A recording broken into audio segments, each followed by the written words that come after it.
할렐루야. 우리 이 시간 옆 사람과 함께 인사하시겠습니다. 주님의 이름으로 축복합니다. 주님의 이름으로 사랑합니다. 아멘. 강남 세브란스 병원의 암센터 소장이었던 이희대 박사가 있었습니다. 그는 국내 최고의 암 전문의 중 한 명이었습니다. 자신의 건강을 챙기지 못한 채 암 환자 진료와 연구에 몰두하던 차에 2003년도에 직장암에 걸렸습니다. 정말 이미 간과 골반, 뼈까지 전이된 상태의 결과를 받았습니다. 대장의 절제 수술과 암 수술을 12차례나 받았고 항암 치료를 수차례 받았습니다. 이 박사는 투병 중에 있으면서도 암 환자들을 치료하고 수술하는 그런 역할을 계속하였습니다. 그는 독실한 크리스찬이었습니다. 하지만 암 진단을 받았을 때 믿어지지 않았다라고 그는 고백하고 있습니다. 아니, 암 전문의가 암 4기의 진단을 받는다니, 내가 뭘 잘못했다고 나에게 이런 시험을 인생 가운데 주시는가 라고 하면서 그는 인생 가운데 굉장히 방황도 많이 했습니다. 그러나 계속되는 수술과 항암 치료를 받는 가운데 서서히 암이라는 시험을 주신 하나님의 섭리를 깨닫게 되었습니다. 암에 걸리는 것이 반드시 나쁜 것만은 아니라는 확신이 믿음 가운데 생기기 시작했습니다. 암과 싸우는 가운데 예전보다 훨씬 더 체력도 좋아졌고 믿음 가운데 바른 생활을 하게 되었습니다. 뿐만 아니라 암에 걸리고 난 후에 가족이 더욱더 사랑스럽고 귀하게 여겨졌고 자신이 하는 일에 대한 자부심과 긍지를 가질 수 있었다고 그는 고백하고 있습니다. 암에 걸린 후부터는 사소한 일에도 의미를 부여하고 최선을 다하니 좋은 결과가 나오고 보람도 얻을 수 있었다고 그는 고백하였습니다. 그래서 그는 책을 썼는데 희대의 소망이라는 그 저서에서 이렇게 얘기합니다. 인생의 말기는 없다. 생명의 오기가 있을 뿐이다. 나는 비록 암의 4기로 투병했고 10번이나 재발했지만 고난 뒤에 오는 하나님의 축복을 경험할 수 있었다. 하나님은 축복을 주시기 전에 고난을 주신다. 하나님은 비빔밥을 주시는데 고난과 축복을 섞어서 주신다. 고난은 축복을 예비하는 것이다. 나는 모든 일에 감사한다. 10번 재발한 것도, 간과 뼈의 암세포가 재발한 것도 감사한다. 한쪽 다리를 쓸 수 없는 전림바디가 되었어도 감사한다. 혼자 힘으로는 바지도 입을 수 없지만 그래도 나는 감사한다. 다리에 통증이 와서 잠을 못 자고 가만히 서서 간신을 눈을 붙여도 감사한다. 환자들을 만나서 이렇게 고백할 수 있음을 감사한다. 제 혈액형은 C형입니다. 하나님께만 의지하는 크리스천 형입니다. 왜냐하면 하나님의 선한 길, 평안의 길, 생명의 길로 내 인생을 인도하심을 믿기 때문입니다. 라고 고백을 했다고 합니다. 피할 수 없었던 암과의 투병을 즐겼던 그는 10년의 투병 생활 끝에 2013년에 소천하셨습니다. 그는 당시 암 환자들이 가장 만나고 싶어 했던 암 의사 1위였습니다. 이희대 박사, 그분이야말로 자신에게 찾아온 암이라는 그 시험을 믿음으로 이겨냈던 그리스도인이었습니다. 설령 우리 인생이 우리 뜻대로 이루어지지 않는 일들이 많다고 하더라도 여전히 손을 놓지 않으시고 붙잡으시고 동행하시는 주님을 바라보시며 믿음으로 승리하시는 여러분들 되시길 주님의 이름으로 축원합니다. 흔히 많은 분들이 인생은 공평하다라고 생각하지만 실제로 살아보면 인생은 그렇지 않다라는 것을 우리가 깨닫게 됩니다. 인생 가운데 부당하고 불합리한 일들이 많이 일어나고 있습니다. 기대한 것보다 기대하지 않은 일들이 더 많이 일어나고 순적한 포장도로보다는 갑자기 방지턱이 놓인 것처럼 덜컥거리는 문제들이 생기는 경우들이 우리 인생 가운데 더 많이 있습니다. 그럼에도 불구하고 이 어두운 현실에 굴복하지 아니하고 그것을 뛰어넘어 더 아름다운 그런 아름다운 작품의 인생의 길을 여는 것, 이것이 바로 하나님의 믿음의 파워라고 할 수가 있습니다. 흔히 우리는 믿음 따로, 우리는 현실 따로라고 생각하는 분들이 많습니다. 믿음이라고 하는 것은 교회에서 행하는 영적이고 종교적인 삶의 영역에 불과한 것이고 실제 우리의 삶과는 전혀 관계가 없다라고 생각하는 분들이 있습니다. 그래서 믿음 따로, 현실 따로 생각하는 그리스도인들도 만날 수가 있습니다. 그러나 그것은 성경이 제시하는 올바른 그리스도인의 모습이 아닐 것입니다. 믿음은 반드시 현실과 함께 가야 되는 것입니다. 성경에 기록된 예수님께서 행하신 수많은 기적들은 다 현실 문제 가운데서 일어난 사건들이었습니다. 그러므로 참된 믿음의 진가라고 하는 것은 추상적인 개념, 종교적인 개념에서 드러나는 것이 아니라 현실 중에서 우리가 믿고 행하여졌을 때 비로소 나타나게 되는 것입니다. 아멘. 이런 의미에서 여러분과 제가 건강한 크리스천의 삶을 살기 원한다면 하나님께서 나에게 주신 믿음이라는 이 소중한 것을 가지고 나에게 주어진 현실 속에 뛰어들어가서 믿음을 통해서 우리 현장이 축복의 현장이 되도록 믿음으로 만들어가는 것, 이것이 바로 성경이 제시하고 있는 건강한 그리스도인의 삶의 모델이라고 믿습니다. 그런 여러분들 되시길 주님의 이름으로 다시 한번 축원합니다. 오늘 같이 봉독한 본문을 보시면 부조리하고 암담한 현실 속에서도 참된 믿음을 가졌기 때문에 오히려 그 위기를 축복의 기회로 만들었던 다니엘의 이야기가 소개되어져 있습니다. 우리가 오늘 읽지 않았지만 1절부터 13절까지를 먼저 보시면 오늘 본문이 사건이 벌어지게 된 그 사건의 배경이 잘 소개되어져 있습니다. 먼저 1절 말씀 함께 읽어보겠습니다. 시작. 느부갓네살이 꿈을 꾸고 그로 말미암아 마음이 번민하여 잠을 이루지 못한지라. 아멘. 바벨론의 왕 느부갓네살이 꿈을 꾸긴 꿨는데 그 꿈이 생각이 나지 않았습니다. 그 꿈의 내용이 엄청 충격적인 내용이었던 것 같습니다. 꿈을 꿨는데 생각은 나진 않고 그 꿈 자체는 충격적이기 때문에 크게 번민하여서 잠을 이루지 못한 것입니다. 여러분들도 그런 일 있죠? 꿈을 꾸긴 꿨는데 잘 기억이 나질 않는데 뭔가 찜찜하고 꿍꿍한 그런 꿈을 꾼 적이 있을 것입니다. 뭔가 그 다음에 나쁜 일이 있을 것만 같고 어떤 징조가 있을 것 같은 그런 꿈이 있었을 것입니다. 그래서 2절 말씀을 보시면 갈대아 지역에 있는 모든 지혜자들을 다 총동원시켰다라고 나왔습니다. 박수들을 모았고 술객들을 모으고 점쟁이들을 모으고 술사들을 모으고 이 사람들은 다 바벨론을 대표하는 지혜자였습니다. 혹은 마술사였고 점성사였고 심지어는 성직자라고 볼 수가 있었습니다. 한마디로 말하면 용하다는 사람들은 다 불러다 놓고 자신의 꿈과 그 뜻을 해몽해달라고 부탁한 것입니다. 그랬더니 4절 말씀 함께 읽겠습니다. 4절 시작. 바란말로 왕에게 말하여되 만순모가 강하소서. 왕께서 그 꿈을 종들에게 이르시면 우리가 해석하여 드리겠나이다 하는지라. 아멘. 이게 너무나 당연한 반응입니다. 꿈의 내용을 말씀해 주셔야지 이게 좋은 것인지 나쁜 것인지 해몽도 가능한 것인데 그 내용 자체를 왕이 말해주지 아니하니 이 꿈을 해석할 방법이 없었다라고 기록하고 있습니다. 그럼에도 불구하고 5절을 보시면 느부갓네살 왕이 다음과 같은 조치를 내립니다. 5절 함께 읽겠습니다. 시작. 내가 명령을 내렸나니 너희가 만일 꿈과 그 해석을 내게 알지 아니하면 너희 몸을 쪼갤 것이며 너희 집을 거름더미로 만들 것이요. 본인도 기억하지 못하는 꿈을 알게 해달라고 했을 뿐만이 아니라 자기도 기억나지 않는 꿈을 해석하지 못하면 너희 몸을 쪼갤 것이며 한마디로 찢어 죽이겠다라는 것입니다. 너희들을 집 밖에 쑥대밭으로 만들어 놓겠다라고 발표를 했습니다.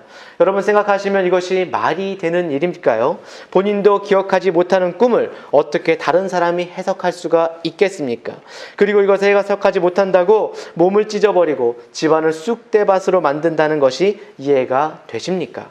누가 와도 불합리하고 앞뒤가 맞지 않은 처사입니다.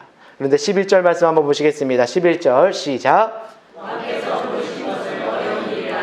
육체와 함께 살지 아니하는 신들 외에는 왕 앞에 그것을 보일 자가 없나이다 한지라. 쉽게 표현하면 이런 말입니다. 인간의 능력으로는 우리가 아무리 최선을 다하고 노력한다고 할지라도 인간의 능력으로는 부족합니다. 우리가 아무리 애를 쓴다고 해도 이것은 풀 수 있는 문제가 아닙니다 라고 말하고 있는 것입니다. 그렇게 답변했더니 12절 한번 읽겠습니다. 시작. 말미암아 진노하고 통분하여 바벨론의 모든 지혜자들을 다 죽이라 명령하니라. 아멘. 이와 같은 사실 앞에 왕이 진노하고 통분했습니다. 메시지 성경에는 재밌게 번역했습니다. He lost his temper라고 이렇게 나와 있는데 그는 그의 성질을 다 잃어버리고 컨트롤하지 못하고 폭발하게 되었다라고 나와 있습니다. 그리고 바벨론에 있는 모든 지휘자들을 다 죽여라, 처형해라라고 명령했습니다. 그리고 지금 다음 절에 보면 다니엘과 그의 친구들까지도 찾아서 함께 죽이라고 명령을 했습니다. 이것이 바로 그 당시 바벨론 왕국에서 벌어졌던 상황이었고 참으로 비합리적이고 부당하고 억울한 일이었습니다. 예측 불허의 위기 상황이라고 말할 수가 있습니다. 이것이 바로 그 당시 바벨론의 현실이요 다니엘의 직면한 현실이었습니다. 그런데 이와 같이 부조리하고 불합리한 상황이 바벨론 궁에만 존재하는 것이었을까요? 놀랍게도 이 땅을 살아가는 여러분과 저의 삶에도 이와 같은 현상들을 자주 발견할 수가 있습니다. 오늘 여러분의 삶 속에서 일어나는 모든 일들은 합리적이고 정당하고 논리적인 일들만 일어납니까? 그렇지 않을 것입니다. 여러분의 삶 속에는 항상 예측 가능하고 핸들할 수 있는 문제들만 일어나나요? 절대 그렇지 않을 것입니다. 실제로는 절대 그렇지 않고 말도 안 되는 일들이 일어나고 때로는 부당한 사건들이 많이 일어나게 될 것입니다. 아무리 이해하려고 납득이 되지 않는 그런 일들이 일어나고 있는 것이 여러분과 제가 살고 있는 이 인생의 현실이라고 할 수가 있습니다. 더구나 이와 같이 이 답답한 현실의 벽 앞에서 내 능력으로는 이것을 핸들할 힘조차도 없을 때 그때 우리가 할 수 있는 것이 과연 무엇이 있을까요? 제가 결론부터 말씀해 드리면 그 해답은 믿음밖에 없습니다. 하나님을 믿고 간구하고 그분의 옷자락을 붙잡고 기도하는 수밖에 없습니다. 아무리 현실이 답답해도 하나님을 향한 믿음만 바로 갖게 된다면 우리는 불합리한 현실을 극복해 나가고 그것을 이겨낼 수가 있습니다. 하나님이 나와 함께 하시고 하나님의 권세와 능력이 부어진다면 아무리 현실이 부조리하고 현실의 복이 우리를 가로막을지라도 우리는 그 현실을 넘어서 축복으로 나아갈 수가 있게 되는 것입니다. 오늘 여러분과 저의 삶에도 크고 작은 장벽들이 있을 것입니다. 아무리 노력하고 정말 우리가 애써도 풀리지 않는 인생의 문제를 가지고 계신 분들 분명히 지금 있을 것입니다. 어떻게 하면 우리가 이 현실의 벽을 뚫고 하나님이 기뻐하시는 더 밝은 기적의 삶으로 나아갈 수가 있을까요? 오늘 본문에 보시면 다니엘의 이야기를 통해서 이 불합리한 현실을 넘어서 믿음으로 승리하는 세 가지 비결을 우리가 함께 알아보도록 하겠습니다. 첫 번째, 참으로 이 답답한 현실을 우리가 이겨내려면 우리는 올바른 믿음의 확신이 필요합니다. 무엇이 필요하다고요? 올바른 믿음의 확신. 어떠한 위기가 올지라도 하나님께서 나를 도우시고 함께 하신다는 이 믿음만 확신만 분명하다면 우리는 이 위기를 믿음 가운데 극복해낼 수가 있는 것입니다. 먼저 14절 말씀 한번 보시겠습니다. 한번 짧지만 한번 읽어볼까요? 시작. 그때에. 네, 맞습니다. 그때라고 일단 나와 있는데 앞에서 설명드린 그 그때가 언제일까요? 바로 왕궁의 현실이 벌어진 1절과 13절까지 나온 그때를 말하고 있습니다. 부당한 체포령이 내려지고 죽임을 당하게 된 이와 같은 상황이 벌어진 그때를 말하고 있는 것입니다. 14절 나머지 한번 읽어볼까요? 시작. 왕이 그네 대장 아리옥이 바벨론 지혜자들을 죽이러 나가매 다니엘이 명찰하고 슬기로운 말로 왕에게 이렇게 이야기했다고 다니엘이 나와 있습니다. 자, 다니엘이 급하게 모든 지혜자들을 잡아서 처형을 하고 거기에 다니엘과 세 친구도 죽이기 위해서 나아가고 있는 이 근위대장 아리옥을 만나서 어떤 반응을 보였다는 것입니까? 그는 명찰하고 슬기로운 말로 말을 전했다고 기록하고 있습니다. 이것을 다른 말로 말하면 차분하고 지혜롭게 반응했다라는 그런 뜻입니다.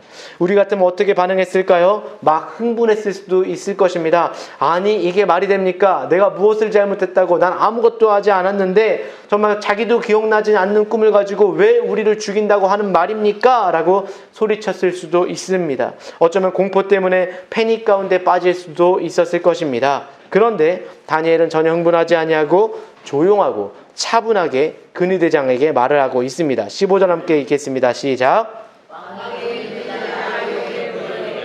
왕의 명령이 어찌 그리 급하냐? 아니 아리옥이 그 일을 다니엘에게 알림해. 아멘. 자기 목에 칼이 들어올 수 있는 이 위급한 상황 가운데 지금 바벨론 왕궁에 있는 모든 지혜자들이 모두 피를 토하며 죽어가는 상황임에도 불구하고 다니엘은 전혀 당황하지 아니하고 차분하고 조용하고 체계 있게 말하고 있습니다. 무엇 때문에 그렇게 서둘러서 나가시는 것입니까? 라고 그 아리옥에게 지금 차분하게 묻고 있는 것입니다. 우리 16절 말씀 함께 읽겠습니다. 시작. 왕에게 구하기를 시간을 주시면 왕에게 그 해석을 알려드리리라 하니라. 아멘. 여기서 다니엘이 들어가서라고 표현이 나와 있는데 이 표현은 바로 느부갓네살 왕 앞에 나아가겠다라는 그런 말입니다. 여러분 지금 느부갓네살이 다니엘을 죽이려고 내보내는 판인데 자기를 죽이려고 작정한 그 왕 앞에 다니엘이 직접 나아간 것입니다. 여러분 느부갓네살은 굉장히 잔인하고 포악한 왕이었습니다. 성경의 기록에 보시면 정말 지금까지 어느 누구도 행하지 못했던 잔혹한 일을 행했던 그런 왕이라고 나와 있습니다. 그 왕에 대해서 잠시 이야기하자면 이렇습니다.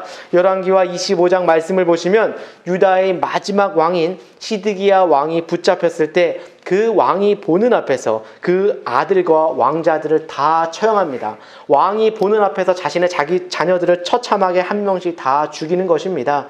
그리고 나서 마지막에 다 죽인 후에는 그 왕의 두 눈을 생으로 뽑고 목에 쇠사슬을 묶어서 끌고 간 사람이 바로 이 느부갓네살 왕입니다. 잔혹하고 포악하고 그것을 즐기기를 좋아하고 남이 고통당하는 것을 보는 것을 즐겼던 그런 포악한 왕이었습니다. 이와 같이 잔혹하고 전혀 앞뒤가 맞지 아니한 이와 같은 느부갓네살 왕 앞에 나아가서 그가 이야기하는 것입니다. 왕이시여, 걱정하지 마십시오. 제가 이 문제를 해결하겠습니다. 제가 이 문제를 분명히 해결하겠습니다. 문제 해결을 먼저 선포하고 정말 이 믿음으로 나아가는 이 다니엘의 담대함, 여러분 생각에는 이 담대함이 어디서 나왔다라고 생각하십니까? 이 담대함은 바로 다니엘 자체 원래부터 있었다기보다는 그와 함께 하시는 하나님으로부터 나온 것임을 믿으시기 바랍니다. 우리가 믿음을 살다 보면 이런 믿음의 담대함이 우리 가운데 나옵니다. 아무리 어려운 일을 직면하게 되더라도 하나님이 함께 하시면 이겨낼 수 있을 거야. 하나님이 함께 하시면 내가 해낼 수 있을 거야. 하나님께서 함께 하시면 나는 분명히 이걸 뚫어나갈 수 있을 거야 라는 그런 근거 없는, 정말 근거 있는 그런 자신감이 드는 것입니다. 하나님 없이 드는 것은 근거 없는 자신감이라고 해서 근자감이라고 말하지만 우리 믿는 자들은 근거 있는 자신감인 줄 믿으시기 바랍니다. 지금 내 앞에 주어진 상황 자체는 너무도 힘들고 암담한 상황이지만 내 힘으로는 하나도 핸들할 수 없는 형편이 되지만 만일 하나님이 나와 함께 계셔서 나에게 힘을 주신다면 나는 할 수 있습니다. 나는 감당할 수 있음을 확신합니다. 이 믿음이 다니엘에게 있었기 때문에 그는 부조리한 현실에도 불구하고 현실을 뒤집는 상황이 가능했던 것입니다. 오늘 여러분과 저의 삶에도 이런 부조리하고 답답한 현실은 분명히 있습니다. 앞으로도 있을 것입니다. 그때 우리가 기억하고 필요할 것은 하나님을 정말로 분명히 신뢰하고 기억하는 일입니다. 하나님이 나와 함께 하시면 할 수 있다. 하나님이 나와 함께 하시면 나는 분명히 이겨낼 수 있다는 것이 분명할 때에 어떠한 환경과 어려움에도 불구하고 우리는 그것을 믿음으로 넘어설 수가 있는 것입니다. 그런 여러분들 되시길 주님의 이름으로 축원합니다. 빌립보서 4장 13절에 보시면 사도 바울의 위대한 고백이 나옵니다. 그는 여러 번 매를 맞았고 복음 때문에 죽음을 당할 일들이 많이 있었습니다. 그가 고백하는 한번 빌립보서 4장 13절 한번 읽어보겠습니다. 시작. 내게 능력 주시는 자 안에서 내가 모든 것을 할 수 있느니라. 많은 분들이 이렇게 얘기하죠. I can do everything. 나는 모든 것을 할 수 있다라고 관심을 갖고 있지만 그 본문을 끝까지 보셔야 됩니다. 그냥 할 수 있는 말이 아닙니다. I can do everything in Christ. 한마디로 말하면 그리스도 안에서 나에게 능력을 주시는 그리스도 안에 있기만 하다면 나는 모든 일인들이 감당할 수 있습니다. 라고 하는 것이 바로 사도 바울의 고백입니다. 오늘 여러분과 저에게도 이와 같은 믿음이 필요하고 이와 같은 고백이 필요합니다. 성경이 말하는 믿음은 맹목적인 확신과는 다른 것입니다. 그냥 믿고 좋게 생각하고 내가 정말 하면 되는 것이 아닙니다. 오늘날 유행하고 있는 positive thinking이라는 것이 있죠. 긍정적인 사고를 갖게 되면 모든 것을 해낼 수 있다. 성경은 이것을 믿음이라고 말하지 않습니다. 오늘 본문이 소개하고 있는 다니엘이 가졌던 믿음은 참 구원자이시며 세상을 창조하시고 운행하시고 위대하신 강하신 분인 그분이 정말 진리 가운데 함께 서고 우리가 그분을 믿을 때에 그분이 이루어 주신다는 참된 믿음인 줄 믿으시기 바랍니다. 이와 같이 우리가 역경에도 불구하고 이 현실의 장벽을 넘어서려면 믿음에 근거한 바른 확신이 우리에게 필요합니다. 바로 하나님이 누구시고 어떤 분이시고 어떤 능력을 가지시고 나와 함께 동행하시는 분을 확신을 분명히 할 때에 믿음 가운데 여러분들 그 벽을 넘어서게 될 것입니다. 그런 여러분들 되시길 주님의 이름으로 다시 한번 축원합니다. 두 번째로 우리가 이 답답한 현실을 넘어서려면 두 번째 필요한 것이 있는데 두 번째는 바로 올바른 기도가 있어야 됩니다. 무엇이 필요하다고요? 맞습니다. 우리가 믿음의 확신을 갖는 것도 필요하지만 하나님께 드리는 올바른 기도가 주어지지 않게 된다면 우리의 확신이 실제적인 능력으로 나타날 수가 없습니다. 오늘 17절에서 18절을 보시면 이 다니엘이 담대한 선포를 행한 후에 어떤 일을 행했는지 기록이 나와 있습니다. 먼저 17절 먼저 함께 보겠습니다. 시작! 자기 집으로 들어가서 그 친구 하나냐와 미사엘과 아사랴에게 그 일을 알리고, 아멘. 다니엘은 제일 먼저 누구에게 알렸어요? 이 어려운 상황과 문제를 자기 믿음의 동지들에게 알렸습니다. 신앙의 동지들에게 미리 알리고 정말 기도를 부탁한 것입니다. 그리고 나서 18절 한번 읽어보겠습니다. 18절 시작! 하늘에 계신 하나님이 이 은밀한 일에 대하여 불쌍히 여기사 다니엘과 친구들이 바벨론의 다른 죄자들과 함께 죽임을 당하지 않게 하시기를 그들로 하여금 구하게 하니라. 아멘. 자, 이 어려운 상황 가운데 현실을 알린 후에 기도해달라고 부탁하는 이것을 우리는 무엇이라고 부르죠? 네 글자로 중보기도라고 부르고 있습니다. 정말 사람들이 하나님에 관해서 이야기하는 것은 우리는 복음전도라고 이야기합니다. 하나님에게 사람들에 관하여서 이야기하는 것은 바로 중보기도라고 하는 것입니다. 여러분, 삶 가운데 문제가 생겼을 때 함께 기도할 수 있는 동역자가 필요합니다. 함께 기도할 수 있는 믿음의 동지들이 필요합니다. 이렇게 기도하고 하늘문을 열었을 때에 하나님께 응답이 오는 것이고 믿음 가운데 문제가 해결되게 되는 것입니다. 여러분, 문제가 생기면 여러분은 어디에서 그 문제를 풀려고 하십니까? 나 혼자서 하십니까? 침상에서 고민하면서 뒤척이면서 그것들을 계속 생각하십니까? 세상의 전문가들을 찾아가고 상담을 받고 혹은 법원에 가서 고소를 한다고 문제가 풀릴까요? 그런다고 문제는 해결되지가 않습니다. 문제는 기도의 방으로 가져갈 때 풀릴 수가 있습니다. 기도의 동역자들에게 알리고 함께 기도하고 중보하며 나아갈 때에, 함께 부르짖을 때에, 기도의 용사들과 하나님의 보좌를 붙잡을 때에 그때 하늘문이 열리고 하나님만이 해줄 수 있는 해법이 주어지게 되는 것입니다. 우리 가운데 문제 없는 사람은 없습니다. 우리 가운데 기도 제목이 없는 사람도 없습니다. 우리 가운데 이 현실 가운데 고통을 당하지 않는 사람들도 없습니다. 저는 한 명도 편하게 사시는 분은 없다고 생각합니다. 우리는 모두 문제를 안고 살아가는 존재이기 때문에 우리에게는 기도의 방이 필요한 줄 믿으시기 바랍니다.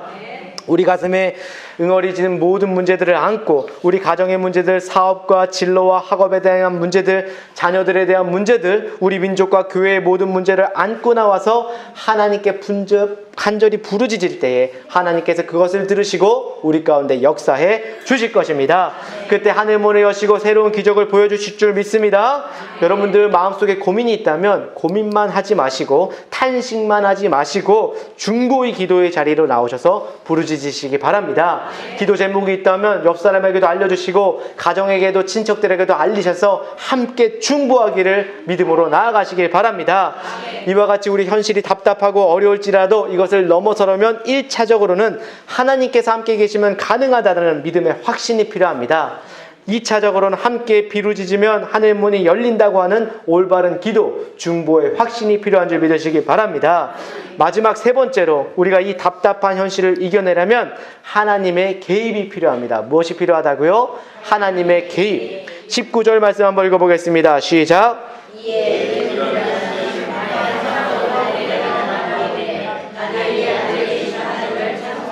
아멘. 다니엘이 문제가 찾아왔지만 당황하지 아니하고 믿음 가운데 그는 구했습니다. 다른 사람들의 자문을 구하지 않고 기도의 방으로 그 문제를 가지고 들어간 결과 하나님이 그 은밀한 것을 다니엘에게 보여주셨습니다. 여기서 말하는 은밀한 것이 무엇일까요? 느부갓네살 왕 자신이 꾸고도 기억하지 못했던 그 잃어버렸던 꿈을 말하는 것입니다. 본인이 보았음에도 기억나지 않은 그 은밀한 꿈을 하나님께서 다니엘에게 보여주시고 그것을 부어주신 것입니다. 다니엘은 이것을 봄으로 해석함으로 말미암아 그 부조리하고 부당한 왕국의 현실을 이겨냈을 뿐만이 아니라 이것을 계기로 바벨론 제국의 가장 위대한 사람으로 등극하게 되었고 이방 땅 가운데 가장 큰 영향을 끼치는 사람으로 인생을 살아가게 되었습니다. 여러분 삶 가운데도 여러 가지 어려운 현실들이 있을 것입니다. 그러나 어떠한 현실이 주어지든지 기도하면 하나님이 개입하시고 하나님이 개입하시면 문제는 풀리게 되어 있다라는 이 믿음의 끈을 놓지 마시길 바랍니다. 왜냐하면 하나님이 계시면 우리 인생 모든 문제가 풀려지기 때문입니다. 오늘 20절에서 23절까지를 보시면 다니엘의 찬양을 통해서 자세하게 하나님의 능력이 소개되고 있습니다. 이 내용이 어쩌면 다니엘서 전체의 주제를 담고 있는 굉장한 중요한 본문이기도 합니다. 20절 말씀 먼저 읽어보겠습니다. 시작. 영원부터 영원까지 하나님의 이름을 찬송할 것은 지혜와 능력이 그에게 있음이로다. 아멘. 지혜와 능력을 가지신 그 하나님, 모든 것을 아시고 모든 것을 다 가능케 하시는 그 하나님, 이것을 좀 더 전문적인 용어로 뭐라고 부를까요? 전지전능하시다라고 우리는 그렇게 말하고 있습니다. 모든 것을 다 아시고 모든 것을 다 가능케 하실 수 있다. 하나님은 이런 하나님이신 줄 믿으시기 바랍니다. 뿐만 아니라 21절 한번 읽어보겠습니다. 21절 시작. 왕들을 폐하시고 왕들을 세우시며 지혜자에게 지혜를 주시고 총명한 자에게 지식을 주시는 도다. 아멘. 때와 계절을 바꾸시고 왕들을 폐하시고 왕들을 세우시기도 하시는 하나님, 이것은 하나님이 절대 주권자이심을 고백하고 있는 것입니다. 여러분, 이 인류 역사의 모든 것은 하나님 그 손아귀에 달려 있습니다. 그분의 주권에 달려 있습니다. 여러분의 목숨도 생명도 사업도 앞으로의 인생도 하나님께 달려 있음을 고백하시길 바랍니다. 계절이 바뀌는 것도 시간이 흘러가는 것도 왕이 세워지기도 하고 폐하여지는 것도 국가의 흥망성대도 우리가 죽고 사는 것도 모두 하나님 손에 달려 있습니다. 왜냐하면 그분이 만드셨고 그분이 주권자이시기 때문입니다. 뿐만 아니라 21절 말씀 보시겠습니다. 시작.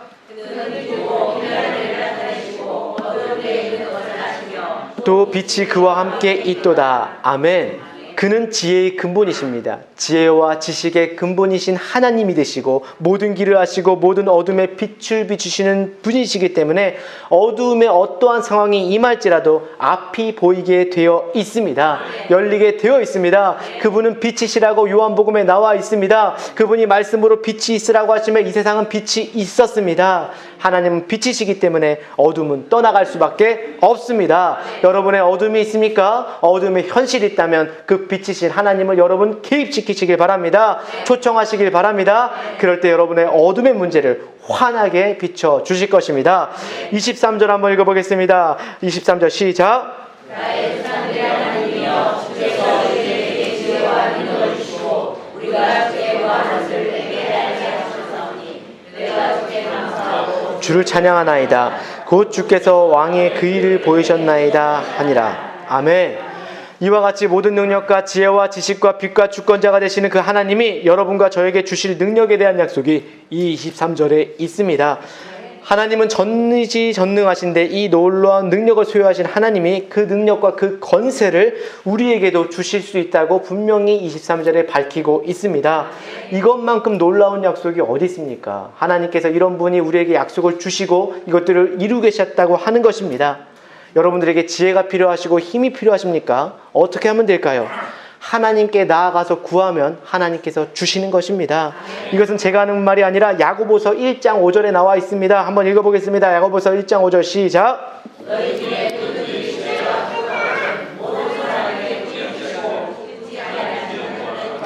그리하면 주시리라. 아멘. 우리가 갈 바를 알지 못할 때, 결정을 내리지 못하고 우리가 아둥바둥하고 있을 때, 어떻게 선택하며 어디를 갈지를 못할 때 하나님께 기도하면 하나님께서 기도를 주신다고 말씀하고 있습니다.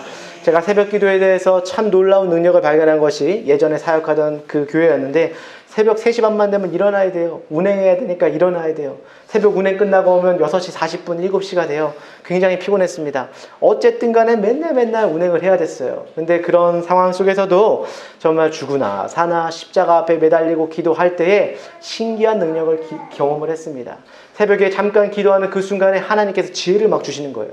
내가 정말 상황 가운데, 사역 가운데 막히는 문제들, 가정의 문제들이 막 번개같이 스쳐가듯이 하나님께서 지혜와 능력을 주셔서 그 새벽 가운데 하나님께서 주시는 지혜로 말미암아 사역이 가능하고 문제들이 풀려나가고 정말 믿음으로 고민했던 것들이 풀려가는 것을 경험했습니다. 다시 그것이 바로 그런 것입니다. 우리가 갈 바를 알지 못하고 결정을 내리지 못할 때 그 기도의 보좌를 붙잡을 때 하나님께서 지혜와 능력을 주신다는 것입니다. 바랍니다. 이미 우리 안에 계신 성령님을 통해서 기름 부어주시고 모든 권세를 행할 수 있는 힘을 허락해 주셔서 귀신이 떠나가게 하시고 질병이 치유되게 하시고 하나님 사이즈의 기적들을 맛보게 하신다는 것입니다. 그러므로 정말 우리 인생의 문제는 환경이 아닙니다.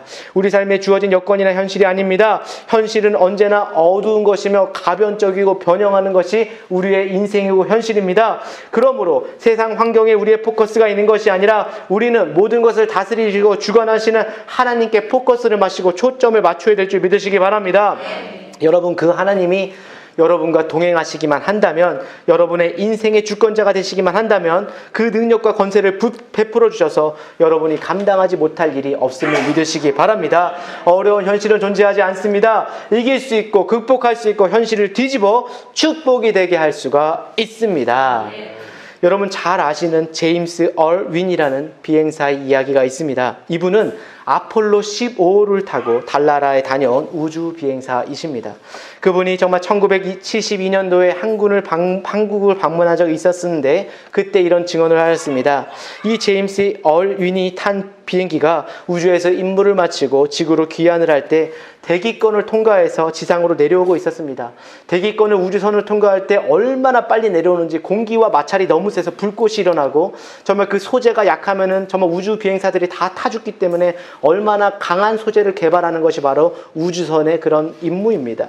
이 우주선이 안전하게 착륙을 하려면 그 대기권 가운데 낙하산이 펴져야 되고 정말 안정하게 착륙하려면 그 균형이 맞아야만 하는 것입니다.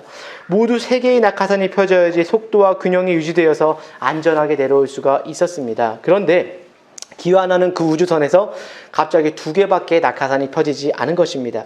3개가 펴져야지 모든 공식과 오차범위 그리고 하강 속도가 적당한데 2개밖에 펴지지 않았다는 말은 아주 급하게 대기권을 강화한다라는 그런 얘기입니다. 그렇게 되었을 때 땅이나 바다에 떨어지더라도 엄청난 하강 속도로 인해서 우주선에 타고 있던 모든 사람들이 죽게 되는 것이었습니다.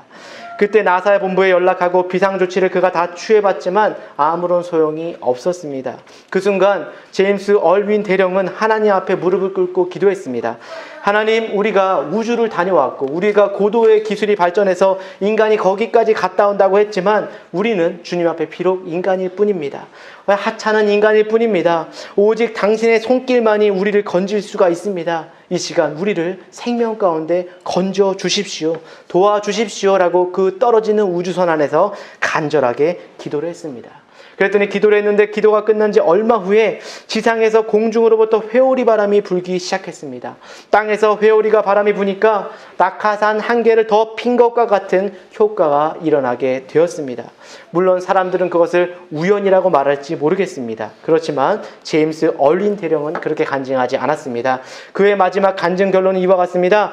저는 지금까지 우주선이란 휴스턴에 있는 나사 컨트롤 타워에서 조종하고 움직이는 줄 알았는데 제가 깨달은 비로소 단 한 가지 사실은 우주선을 컨트롤하는 것은 나사가 아니라 하나님이란 사실을 알게 되었습니다. 그랬기에 내가 불완전한 현실 속에서도 우리는 무사히 고국과 가족의 품으로 귀환할 수가 있었습니다. 오늘 여러분과 저희 인생도 마찬가지입니다.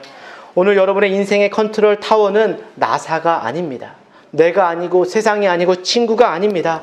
과학기술이 아닙니다. 이 세상의 위대한 조직이나 어떠한 권력체계도 아니고 의학도 아닐 것입니다. 하나님이 여러분의 인생의 컨트롤 타워가 되신다는 것을 믿으시기 바랍니다.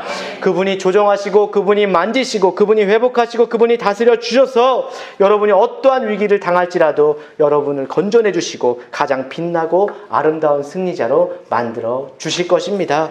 세상은 우리의 믿음의 현실들을 보고 우연이야, 정말 우연이고 어쩌다가 일어날 수 있는 일이잖아라고 말할 수 있지만 믿는 자들에게는 그것이 우연이 아닙니다.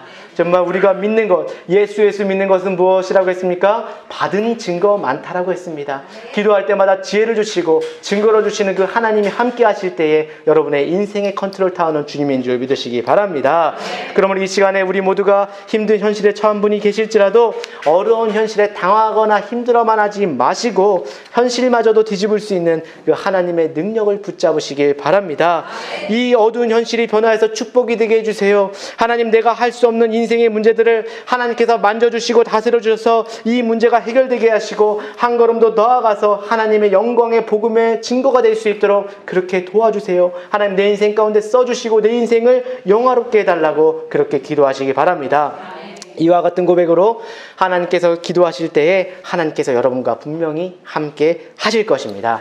이 시간 우리 마지막으로 기도할 터인데요. 오늘 이 시간에 정말 은혜의 보좌를 붙잡고 눈을 감고 함께 기도하시기 바랍니다. 이 시간 눈을 감고 정말 주님 앞에 때에 따라 도우시는 하나님의 능력을 붙잡고 기도할 때 하나님께서 함께 하시고 역사하실 줄 그 믿음을 가지고 이 시간 받은 말씀을 가지고 하나님 내 인생 가운데 함께 하시고 자녀 가운데 함께 하시고 남편과 아내 가운데 함께 하시고 사업 가운데 함께 하시고 우리 교회와 공동체 가운데 내 자신 가운데 함께 해달라고 우리 주여 삼창 가지고 기도하겠습니다. 주여 주여 주여. 사랑의 하나님 아버지 감사합니다. 이 시간 주님 우리가 나아갑니다. 하나님 우리 인생의 타오는 주님이십니다. 아버지 우리 인생의 타오는 어떤 권력이나 조직이 아닙니다. 주님께서 우리의 인생의 컨트롤 타워가 되십니다. 하나님께서 조정하시고 만지시고 회복하시고 다스려 주시기를 원합니다. 우리가 어떠한 위기를 만나고 당할지라도 우리를 건져내 주시고 가장 아름다운 빛나는 승리자가 되게 하여 주시옵소서. 하나님 믿음으로 나아갑니다. 주님 우리의 기도를 들으시고 우리의 믿음으로 함께 하시는 것을 들어주시옵소서. 하나님 함께 하시고 역사하시고 도우시며 붙잡아 주시기를 간절히 원합니다. 주님이 우리의 모든 것이 되십니다. 전부가 되십니다. 우리의 능력과 능력으로는 아무리 말도 뭉치고 해결하려고 해결되지 못한 어려운 문제와 엉킨 문제들 주님께서 해결해 주시고 도와주시기를 간절히 원합니다. 이 시간 은혜의 보좌를 붙잡고 부르시며 나아갑니다. 하나님의 손길이 하나님의 능력이 우리를 붙잡아 주시기를 간절히 원하오니 주님 우리와 함께 하시고 역사해 주시기를 간절히 원합니다. 함께하여 주시옵소서. 도와주시옵소서. 성령의 임재와 능력이 우리를 붙잡도록 인도하시옵소서. 주님 함께 하시면 우리가 못해낼 것이 없습니다. 주님 도와주시옵소서. 능력 가운데 함께해 주시옵소서. 하나님 도와주시기를 간절히 원합니다. 하나님 아버지 감사합니다. 하나님 이 현실 가운데 우리의 노력과 힘만으로는 아무리 발도 얻음치고 해결하려고 하더라도 해결되지 못한 문제들이 많이 있습니다. 우리의 건강과 사업과 능력과 우리의 자녀와 공동체의 문제들, 우리 개인의 말할 수 없는 문제들, 엉킨 문제를 가지고 주님 앞에 나아갑니다. 하나님 이 시간 우리가 은혜의 부자를 붙잡고 주님께 나아가며 기도합니다. 하나님 때에 따라 돕는 은혜로 우리를 도와주시고 역사하여 주시옵소서. 하나님 우리가 고백합니다. 우리의 인생의 타원은 하나님이십니다. 세상의 어떤 위대한 조직이나 어떤 권력체계도 아닙니다. 오직 주님이 우리의 주권자가 되시며 인생의 컨트롤 타워가 되심을 고백합니다. 하나님 우리를 조정하여 주시고 만져주시고 회복하시고 다스려 주셔서 우리가 어떠한 위기를 당할지라도 건져주시고 가장 아름답고 빛나는 인생의 승리자로 영광 돌리게 하여 주시옵소서. 하나님 우리 힘든 현실에 있을지라도 어려운 현실 때문에 당황하지 아니하고 현실마저도 뒤집을 수 있는 주님의 능력과 주님의 은혜를 붙잡는 믿음의 백성들 될 수 있도록 도와주시옵소서. 이 모든 말씀 예수님의 이름으로 간절히 기도드리옵나이다. 아멘. 하나님께 영광의 박수를 올려드리겠습니다.